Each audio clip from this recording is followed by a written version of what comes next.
O saglit lang, matatapos na ang araw, ni isang minuto wala ka pang nilalaan para kay Lord. Hindi ka ba nahihiya?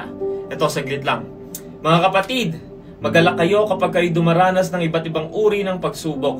Dapat ninyong malaman na nagiging matatag ang inyong pananampalataya sa pamamagitan ng mga pagsubok.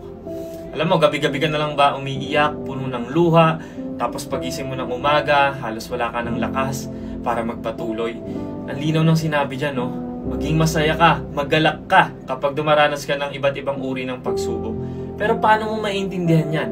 Paano mo maintindihan na kailangan mong maging masaya kapag may mga pagsubok kung hindi mo alam ang pangako ng Diyos, kung hindi mo siya kilala, kung wala kang relasyon sa Kanya, at kung hindi mo alam ang salita Niya? Kasi kung wala kang Diyos sa buhay, pag dumating yung mga problema mo, puro pag-aalala lang ang gagawin mo. Kasi saan ka tatakbo kung hindi mo naman siya kinakausap? May mabigat ka bang problema ngayon? O saan ka tumatakbo? Sa mga tropa mo ba sa inuman? Sa pag-inom ng alak? Ito ang sagot. Nasa scripture, nasa salita niya. Ngunit muling lumalakas at sumisigla ang nagtitiwala sa Diyos.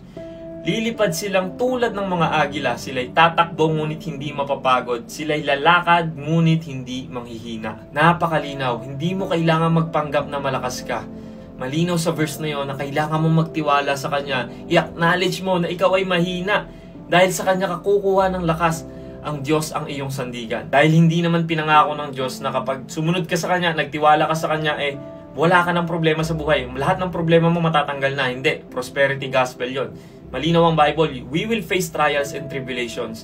Pero ang pangako ng Diyos, sasamahan niya tayo sa pagsubok na yon. Diba si Job, ang buhay niya isang malinaw na halimbawa. Nawalan siya ng kayamanan, nawalan siya ng pamilya, nawalan siya ng kalusugan. Pero nanatili siyang nanampalataya at nagtiwala sa Diyos. No? Na, sa gitna ng problema, pinupuri niya ang Panginoon. And in the end, binalik ng Diyos lahat ng nawala sa Kanya. Higit pa, doble pa. Pinapakita nito na may gantimpala ang lahat ng nagtitiwala sa Diyos at nananampalataya sa Kanya sa gitna ng pagsubok. Because you cannot have faith and doubt at the same time. Tulad ni Peter na naglakad sa tubig, meron siyang faith, pero nung nakita niya yung malalaking alon, malalaking pagsubok, malakas na hangin, nagkaroon siya ng doubt. Doon siya nagsimula lumubog. So set your eyes on Jesus. Magagawa mo lang yun kung rooted ka sa Word of God, kung babad ka sa presensya niya. Amen?